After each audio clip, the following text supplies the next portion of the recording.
Hi guys, James at Rampant Lion Reviews again for you today with another beer review. For this one, we are going to head down to France once again for the first time in what feels like a little while, but the review we're going to do today I think will be a little bit special. So we're going to go to another brewery that I've never tried anything from before. The beer that we're looking at is a style that is native to France, and it's also my first example of a French brewed version of this style as well actually. I've had ones from other countries, but never a French one, so I'm glad that I'm finally able to tick this box off the list for the channel. Of course, it only took 3,050 videos, but I have to say I'm extremely curious to see what this one has in store for us. Hopefully it makes for a nice beer, hopefully it makes for an interesting review, and I hope that you guys enjoy my take on this one as well. So yeah, let's see how we get on with this then. For this review, we are going to head to a little place called Gussignies, which is in Haut-de-France in the north of the country, and we're going to have a look at my first beer from Brasserie au Baron, or the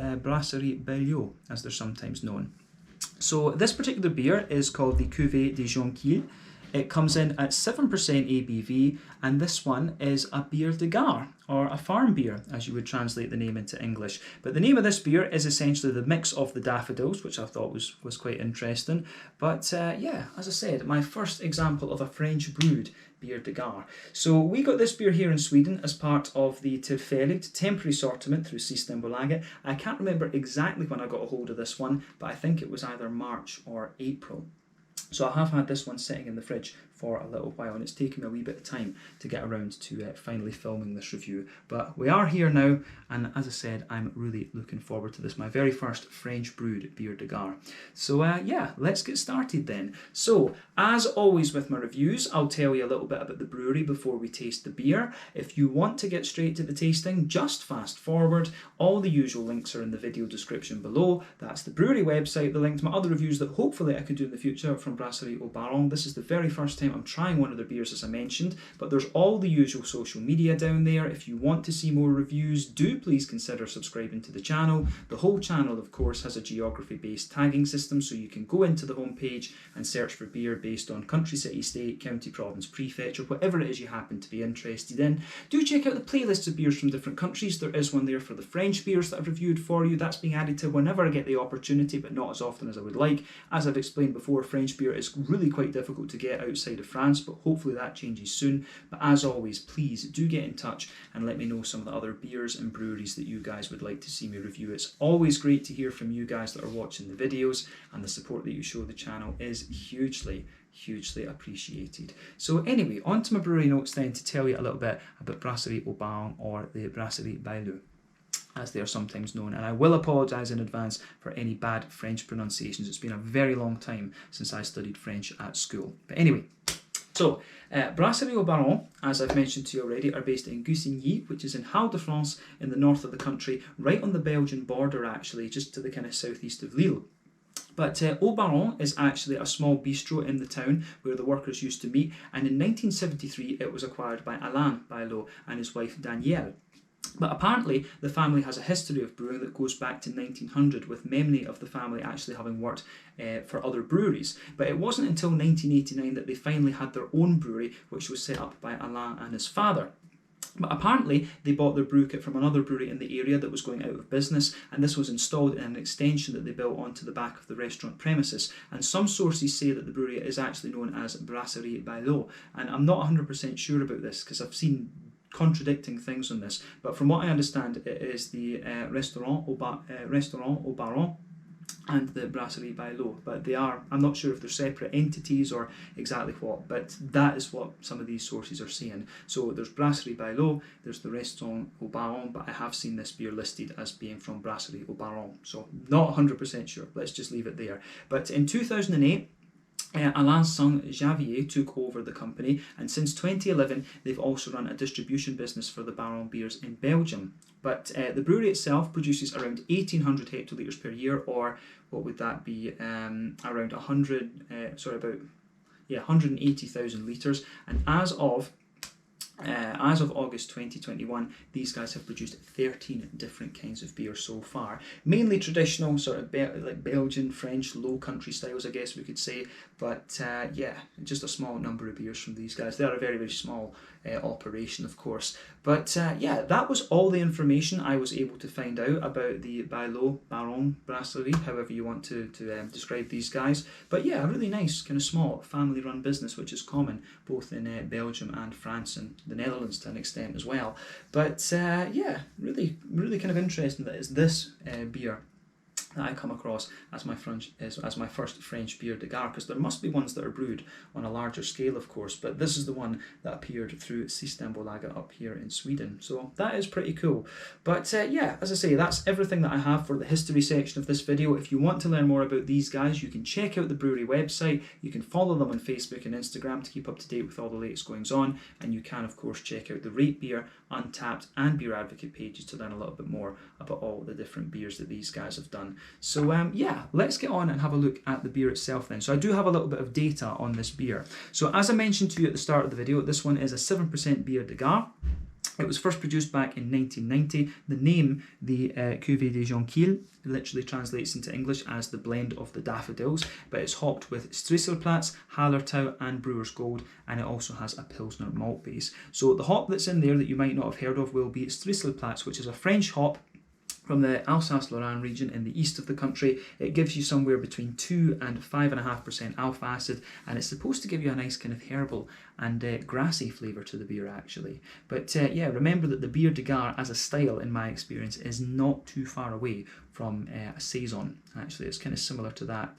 But yeah, I think it is about time that we just take a little quick look at the artwork on this one before we open it up.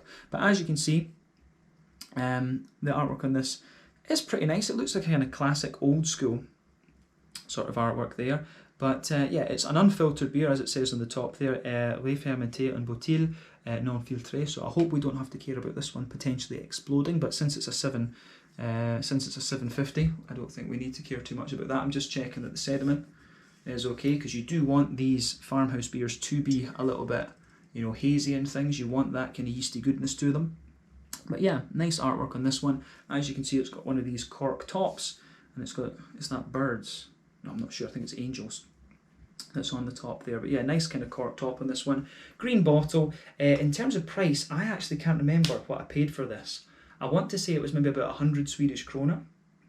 So that, it might have been about 90 or 100. I think it was one of the two. But let's just say 100 to be safe. So it would have cost me about 10 euros, somewhere in the region of, like, you know, just about £9 sterling, and then also potentially that would be in dollars, maybe about 11 American dollars. But yeah, that is it. 7% bière de garde, this one. Some French hops in there along with some German hops, which I think should be quite nice, and a German malt base. So yeah, let's get this guy out then, and we'll get on with the tasting. I'm really curious to see what this one has in store for us.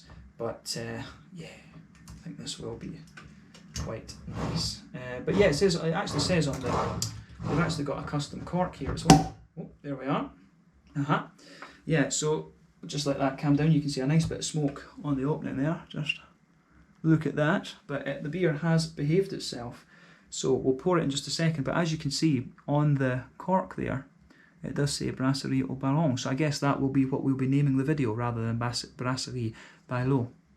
So yeah, interesting. It might be, of course, that they have you know, a company name officially, and then they sell the beers under a different label. That happens quite often in the Low Countries, actually. That you in France and the Low Countries, I should say. I don't think France is one of the Low Countries, but yeah, that quite often happens, that you have a parent company and then you have the beer sold under different labels. But yeah, let's get this guy out and into the glass then. A 7%.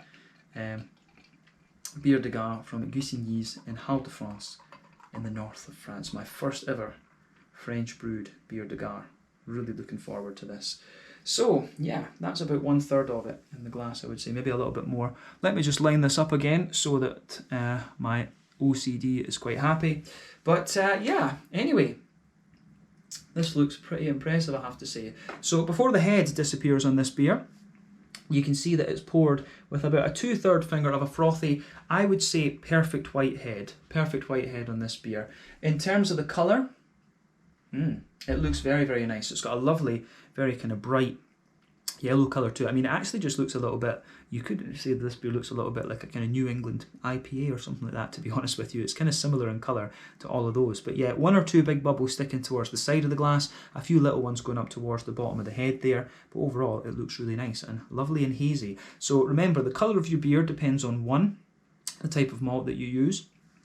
That determines the magnitude of the colour. 2, the length of your wort boil is also going to play a role. The longer you boil the wort, the more the sugars caramelise, and thus you get a darker colour of beer. Then any adjuncts or barrel aging that you do can affect it as well. And yeah, that's just something to bear in mind with these beers. But yeah, it certainly looks the part of what I would expect from a French beer de garde, but I guess there probably will be some variance in the colour. Maybe they can be a bit darker, maybe they can be a bit lighter, maybe they're not quite as hazy as this one, because if I put my fingers behind the glass, you can see there is definitely a good little bit of opacity to this one. It is pretty damn opaque. But yeah, don't think we really need to say too much more about the appearance of this beer. Let's just take a look at the aroma and see how we get on. Curious about this for sure. Yeah, that does smell pretty nice. I mean, my impression of the beer de gardes that I've had previously have been, quite similar to Saison's big bready beers, but with a good little bit of, a little touch of brown sugar to them. A little bit of biscuitiness or a little bit of a kind of slightly caramelly note. I'm not sure how accurate that is, but once we get a few of these beer de gardes under our belts, then we can probably form a better picture, as we did with the Vienna lagers recently, of course. But yeah, this one I think is very, very nice. In terms of its aroma, it's lovely. So I mean, where do we start with this one? To break the aroma down a little bit, the backbone of this beer is a sort of, Jacob's cream cracker. It's a sort of crackery base that it's got. On top of that, you get a lovely soft white bread, and it's almost like a very fresh white bread. It almost smells like you've still got a little bit of flour on the crust when you've taken it out of the bakery. So I really like that. Yeah, Jacob's cream cracker base to this one, a little bit of a kind of fluffy white bready note sitting on top of that. You do get one or two elements of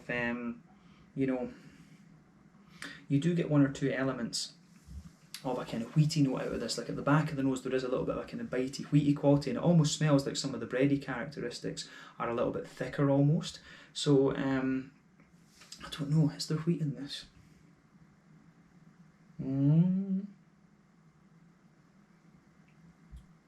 Yeah, it does actually have wheat in it. I was right.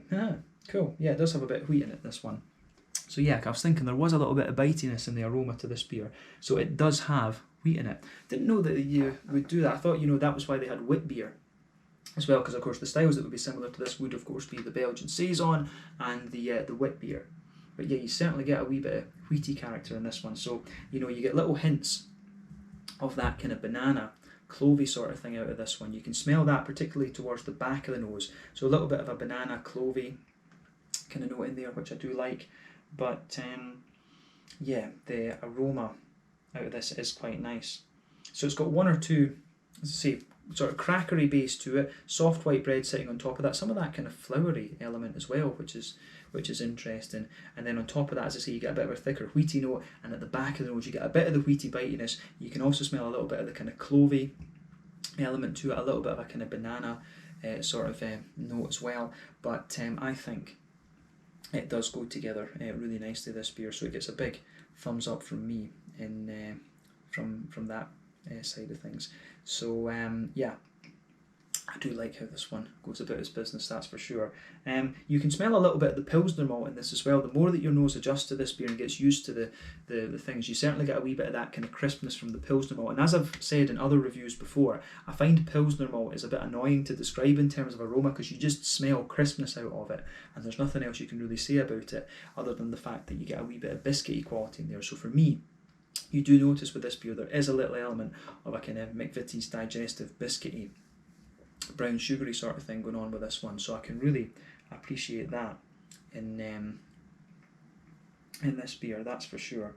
But yeah, the aroma of this is very, very nice. It's a very yeast driven beer, this one, but of course the malt is kind of balancing that out a little bit actually. But the aroma of this for me it really is quite similar to a Saison, to be honest with you. A Saison with a bit of Pilsner malt in it. That's how I would kind of describe this one. thus far. But I think that's all we really need to say about the malty and yeasty backbone of the beer. Let's focus on the hoppy side of things then. So certainly on the green side of things, it's pretty solid. I mean, there's a little smooth bit of earthiness in there. You get that at the back of the nose. You've got a lovely kind of bright floral aromaticity to this beer as well. You certainly get a wee bit of the herbal quality, which I'm guessing is from the Stristelplatz hop that's in this one. So you do get a wee bit of herbal quality mixed in with the earthiness, but there's a lovely bright floral aromaticity to it. Some nice lighter kind of grassy, zesty qualities to the beer as well. And yeah, again, I really like how that goes together in this one. So it gets a thumbs up from me in that particular regard. So yeah, at the front of the nose, there's certainly a wee bit of a more kind of zesty, grassy quality to the beer. But yeah, it is pretty awesome. So I think we can look at the fruity side of things then. There's not too much more to say about the grassy side of things, or the green side of things, but it does come across as really quite fresh. So you've got that nice, kind of yeasty, bready backbone to this one, and then you've got a wee bit of a kind of bright green component to it. But yeah, fruity side of things. It's kind of what you would expect, to be honest. I mean, there's a little bit of there's a wee bit of a kind of banana clovey sort of thing from the yeast, but certainly you get a little bit of a wee bit of a kind of apricot-y note in there. There's a few kind of sort of sultana type notes in there, and also maybe a wee bit of a kind of spicy apple. There's not really an oily pear in this one, which I've found you can sometimes get in these beers. But yeah, for me, a little bit of apricot. You've got the banana in there from the yeast, a little bit of a kind of sultana type quality. So yeah, I really like how this beer goes about its business.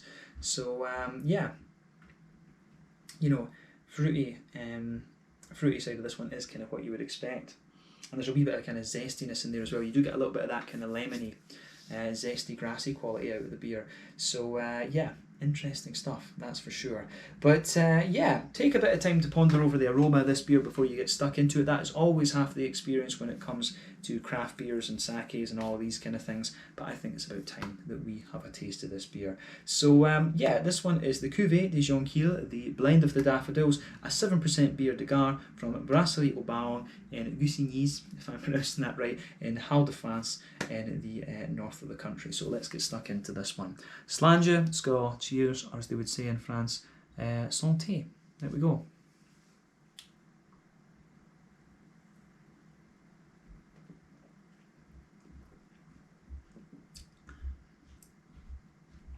Yeah, that is quite nice, I have to say. That is pretty solid.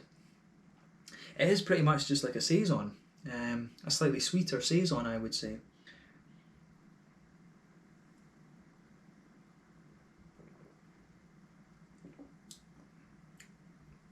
But yeah, I mean, I really like this one. I think it's it really actually, as I say, it really feels like a very smooth, like a smoother, slightly more biscuity and sweet version of a Belgian saison. Yeah, that's very nice. I'm going to say straight away, thumbs up to Brasserie for how this has turned out. I really always feel quite self-conscious in these French reviews, butchering all these French words. It's been what, about 15 odd years, but more, yeah, about 15 years since I studied French at school. So yeah, French pronunciation will be all over the shop, so I always feel a little bit bad about that. I don't like butchering pronunciations in videos, but yeah, as I say, it's really cool to finally be able to tick a French brewed bière de Garde off the list, and this one certainly hasn't disappointed. It's a lovely, it is very much like a smooth, slightly lighter and kind of sweeter saison. Actually, this is a really nicely done beer, and generally, even if you were trying this as a beer without really knowing what it is, I think this one is a nice sort of table beer. Actually, it's a nice one that you would have with your friends and just kind of sit there and share the bottle, actually.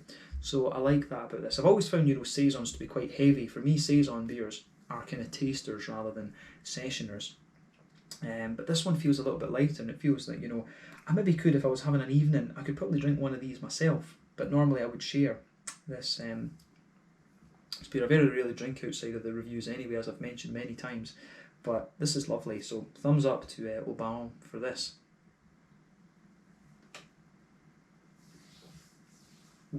So yeah, where do we start with this one? Let's just break it down. So straight away, middle third and back third of your palate, you can feel that nice soft kind of crispness in there. You get a wee bit of that kind of Pilsner malty crispness just forming the backbone of the beer, but within that you've got a little bit of that almost kind of crackery type note. It reminds me of Jacob's cream crackers, very smooth crackery note to it, but sitting on top of that you've got a very soft kind of white bready quality to it, and it's a very light fluffy white bread at that, I would say. It's almost like you've got a kind of, as I say, you've almost got like a little bit of a kind of flowery character to it. You know, it's a fresh baked bread off the fresh baked bread off the you know, they put, you know, off straight away off the you know, just out of the bakery oven. I don't know why I lost that word there. Yeah, straight out of the bakery oven. You've just got the flour sitting on the bread crust. But yeah, backbone of it's lovely. Crackers, soft, fresh white bread in there. And I think that just goes together really, really quite nice. So let's focus on the middle third of your palate then. If you go to either end of that middle third of your palate, you do get a little touch of a kind of bread crust, you know, there, a white bread crust. Sitting on top of that though, you can feel a little bit of a slightly more thick wheaty quality coming out of the beer, and in fairness that bit does actually spread into the back third of the palate as well.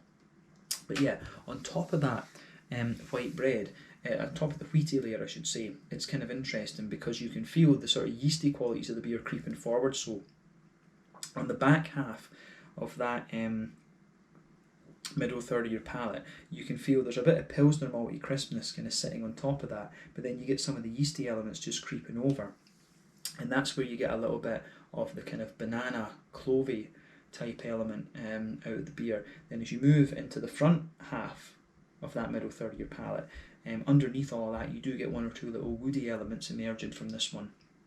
The further you go into the aftertaste, it's almost like a very slightly, you know, very kind of smooth oaky kind of character you get out of this, and almost little tiny vanilla hint like actually. It's got a little bit of that going on, but in the dead centre of your palate, on top of that slightly yeasty note and kind of breadiness there, you can feel there's a little small circle in there in the dead centre of your palate, and that's where you get a little bit of a sweet kind of biscuity McVitie's digestive sort of thing with this one. So yeah, I really like how this beer goes about its business.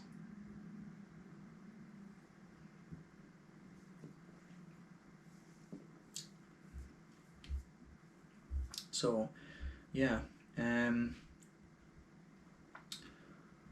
I think that, as I say, you get a wee bit of that. It's 7% as well. You have to remember this. You do need a little bit of brown sugar in the beer just to cover up the booziness. So there's a nice little bit of that just concentrated McVitie's digestive biscuity note there. But as you move out towards the edges of your palate with this beer, you certainly get a little bit more of that kind of lighter, grainier McVitie's digestive sort of thing with this one. So there is a wee bit, you get a bit of the sweetness from the Pilsner malt in this, and as you go from the dead centre towards the back of that middle third of your palate, you get a little bit of the crispness out of the beer as well. So yeah, the way that this one goes about its business, I think, is very, very nice actually. So gets a thumbs up from me in that regard. But I think there's not too much else to say about the middle third of your palate in this one. So let's focus on the back third of your palate then. So border region between middle third and back third of your palate, again you get a little bit of a bready build up in there. You can feel, you know, you can feel that there is a nice kind of how do we say, there is a nice little bit of a more there is a little bit more of a kind of bread crusty note to that, I would say, a little bit of graininess. But as you go into the back third of your palate, as we said, the base is the kind of crackery sort of thing, the soft white bread, a little bit of the wheaty thickness, and then on top of that you get all of the kind of more airy yeasty notes out of the beer. So it's like a very light, airy, bready kind of character, and it's within that you get a little bit of the kind of clovey spice in there. You get one or two of the little kind of banana-y elements out of it, but the banana is very light. I would actually say it's more of a kind of clovey thing.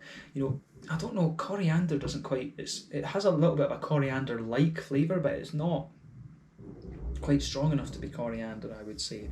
But yeah, when you start at the back of your palate in this beer, you can feel the flavour is a bit taller on the back third of your palate. As you move further forward, it condenses down, then as you go into the middle third of the tongue, it's a little bit more kind of squashed together actually. So yeah, I like how this goes about its business for sure. But on the back, on the how would you say, on the hoppy side of things, then I think we can leave the malty and yeasty side of the beer for the moment. But yeah, on the hoppy side of things, back corners of the palate, you've certainly got a little bit of a smoother earthiness in there. As you move further forward, it's a little bit more herbal, and then as you push further forward towards the front kind of corners of the palate, you've got a little bit more of a kind of floral aromatic kind of thing coming out of this beer. So again, I can really appreciate how that goes together in this beer. But around the front curve of the palate, it's got a little bit of a lighter, more kind of grassy quality to it, and it's a wee bit sort of zesty as well. But yeah, you can certainly feel the kind of herbal qualities of the Sissel Platts hop coming out of this one. It's supposed to give you a nice kind of herbal note, and you do get that with this one, but you've got the nice bright floral aromaticity and the slightly zesty grassiness that you'd expect from the German hops as well, actually. So it's interesting how this goes about its bitterness, that's for sure. So yeah.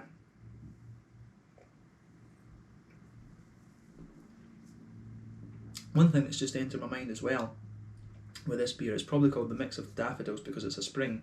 I would think it's maybe a spring release beer, actually. So that would make sense. The daffodils come out in spring, the mix of the daffodils. There we go.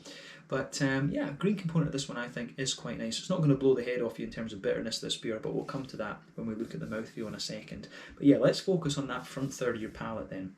So the border region between front third and middle third of your palate, again you get a little bit of a bready build up in there, a wee bit of a kind of bread crusty thing. Then the base of the front third of your palate is a sort of smooth, white bready, smooth white bready characteristic. So yeah, I do like how that goes together in this one. So you can feel a wee bit of the crackery note underneath, but then yeah, soft white bready element there, and on top of that you've got that nice oily bubble where those juicy fruity esters just roll their way out of the beer, and of course the yeast is contributing a little bit to the fruitiness in this one as well. So if you go towards the back of that front third of your palate, you can feel there is a slightly sort of almost lemongrassy note in there. So you do get a wee bit of lemongrass, I think, at the back of that front third of your palate. As you move further forward from that, it gets a little bit apricot-y, definitely. There are a few elements of, there are a few elements in there of a kind of, there's a few elements of a sort of sultana-like flavour, absolutely. But then as you move into the front half of that front third of your palate, it sort of oils up a little bit more, and you do get a wee bit of a sort of spicy apple in there. I do get a little bit of a kind of a more concentrated lemony quality.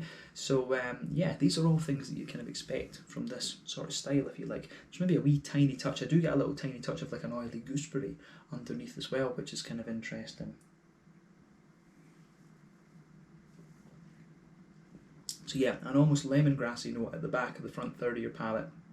More apricot as you move further forward. A few kind of sultana-like notes in there, but then yeah, as you move into the front half, as I say, definitely more oily, a little bit of a kind of almost appley note to it, yeah, a little bit of an oily sort of appley quality, wee bit of a more kind of lemony note as you reach the kind of front tip of the tongue, and that's where you're getting all the kind of grassy notes of the beer, kind of mixing in together with it. But overall, I think this one is very, very nice, in fact, so it gets a big thumbs up from me, that's for sure. But yeah, the flavour profile of this one is quite nice. It is like a very, very smooth, very light, and slightly crisp and biscuity sweet saison this. So yeah, I'm impressed with this one, I have to say. I certainly wouldn't hesitate to drink that again, and I'd be very curious to try some of their other beers, in fact. But I do need to get a few more examples of Bière de Garde to review for you on the channel, just to get more familiar with the style, actually. So yeah, let's round off the review then with the mouthfeel. Now I would say that this beer, overall, it's quite hard to place in terms of its body, but I would say that it's kind of mid-body. I think it's right in the middle of the spectrum. It feels very, very clean. Like, it feels like it's got good water quality in there. It does have a little bit of kind of that cleanliness to it, but it's quite a smooth beer rather than anything else. The carbonation does give you a degree of crispness, and that's helped by the Pilsner malt. So it's quite a light, sort of clean beer. I've always found saisons to be a little bit sort of heavy and things like that. But yeah, this one feels quite nice in that sense. But the malty, yeasty base of this beer, as we say, is very, very smooth. It's got a little bit of crispness to it, a little touch of a kind of grainy, woody sort of thing, as we say. But then you've also got a wee bit of sweetness in there. The way that the malts and the yeast interact in this beer, that is what it's all about. It's a very yeast-driven beer, this one, no question about that. But yeah, I think very smooth underneath, a little bit of a kind of grainy note as well, and a wee bit of sweetness on top. That summarises it, and a nice kind of hoppy character as well, for sure. But yeah, the hoppy bitterness, I would say, I think this is a very low bitterness beer. You like 15, 20 IBUs, something like that. Not a lot of hoppy bitterness to the beer at all, but then sitting on top, you know, on the fruity side of things, sitting on top of that front third of your palate, you do have a nice mix of kind of smooth fruit and kind of yeasty fruit, but you've also got a little bit more of a kind of oily, citrusy driven thing in there. And I think the flavours that linger with this beer to the aftertaste, it's a kind of oily gooseberry, a bit of a grassy kind of note to it, and the smooth, soft bready notes and a wee bit of the biscuity malt for me. That's what really lingers there with this beer, as well as a little bit of a herbal hoppiness from those Stritzelplatz hops, I should say. But yeah, this is a lovely, lovely beer. I've certainly enjoyed this one for sure. My first French brewed Bière de Gare has not been a disappointment by any stretch of the imagination, but I do obviously feel that this is a very raw view of the style in a way. I need to get a few more of these and kind of build up a picture of what they can be, because, you know, just trying one, it's you know, it's not the most ideal picture, if you like. But yeah, I think we can leave it at that for this. Very, very impressed with my first Bière de Gare, absolutely. So the Cuvée de, how do we say it again, Jonquilles? Yeah, Cuvée de Jonquilles. The blend of the daffodils, 7% Bière de Gare from Brasserie Haut-de-France and Gussignies in Haut-de-France in the north of the country. Interesting beer this, and I'm glad that I got to review it for you. So yeah. But yeah, I think we can leave it at that for this one. So yeah, once again, thank you for watching my beer reviews. Until the next time, please like, subscribe, share, all the usual YouTube stuff. Let me know your own thoughts on this beer in the comment section below. Let me know what your favourite beers are from Brasserie Haut-de-France as well, and hopefully we can return to these guys at some point in the very near future, because I was impressed with this. And do give me some other Bière de Gare recommendations in the comment section below. This is a style that I would love to get a little bit more acquainted with, and if there are any other French beer styles out there that you can recommend, I would be curious to hear about those as well. So much beer out there, but obviously we only get a fraction of it up here in Sweden. But to get my first French Bière de Gare is definitely a box ticked off the channel goals list, I'll say that. But thank you again for watching. Check out my social media, check out Brasserie Haut-de-France social media, and hopefully we can return to these guys soon. But thank you for watching, and I'll see you guys in the next one. Slàinte, skål, cheers, and do let me know about some Bière de Gares. Cheers, santé.